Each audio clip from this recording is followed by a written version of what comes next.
खबर शामिल करते हैं मनावाला से। पाकिस्तान मुस्लिम लीग नून साबिक जिले वाइस चेयरमैन उम्मीदवार MPAPP 143 जहांजेब खान ने कहा है कि मुस्लिम लीग नून अवामी ताकत के बलबूते पर 8 फरवरी के इंतखाबात में 2013 और 2018 के इंतखाबात से बड़ी सियासी कुव्वत साबित होगी। मियां नवाज शरीफ जुर्रत, वफा, खिदमत और पाक वतन से मोहब्बत की बदौलत चौथी मरतबा वजीर आजम बनकर तरक्की और खुशहाली का सफर इसी जगह से शुरू करेंगे जिस जगह पर 2017 में छोड़ा था। मुस्लिम लीग नून में कद्दावर सियासी शख्सियत की शमूलियत कामयाबी की पहली सीढ़ी है।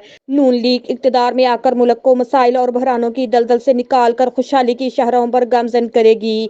इन ख्यालात का इजहार उन्होंने मरकजी प्रेस क्लब मनावाला के सहाफियों से गुफ्तगू के दौरान किया। इस मौके पर कारकुनान की बड़ी तादाद मौजूद थी।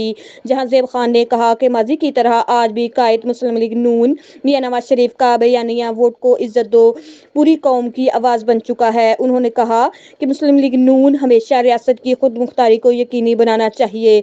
नून लीग को सियासत की कुर्बानी ही क्यों न देनी पड़े।